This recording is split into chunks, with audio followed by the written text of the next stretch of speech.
ମା ମଲେ ଆମେ 4 ଦିନ ପରେ ଆସିକି ତାଙ୍କ ଶବ ବି ସଂସ୍କାର କରିବୁ ନା।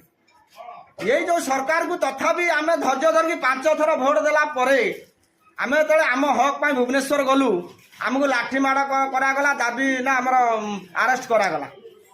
ଇରେ ସବୁ ବର୍ଗର ଲୋକ ଯାଇକି ଯଦି ଆନ୍ଦୋଳନ କରି ତାଙ୍କ ପାଉନା ପାଇଲେ ଆମେ ଚାଷୀ 70 ଭାଗ ସେଣ୍ଟ ବାଡ଼େଛୁ ନା ନିଆଁରେ ମୁତିଛୁ ଆମେ ତାଙ୍କୁ ଗଲା ତାଙ୍କ ପଛରେ ବୁଲୁଥିମୁ। ହଁ ଆମେ ଯାଇଛୁ ଯେତେବେଳେ ଆମ ଦାବି ପାଇଁ କାହିଁ ସରକାର ଶୁଣିବନି? ଯଦି ନ ଶୁଣିବ ଏଥର ତାଙ୍କୁ ଆଉ ଭୋଟ ନାହିଁ। ବିଜେଡି ବିଜେପି କଂଗ୍ରେସ 3 ଦଳଙ୍କୁ ଆଉ ଭୋଟ ନାହିଁ। ଏଥର ଦରକାର ଆମର ଦରକାର ଚାଷୀ ସରକାର। ଆମର ହଉଛି ନଡ଼ିଆ ବଗିଚା ଚିହ୍ନ। ଏଥର ଆମେ ନଡ଼ିଆ ବଗିଚା ଚିହ୍ନରେ ଭୋଟ ଦମୁ।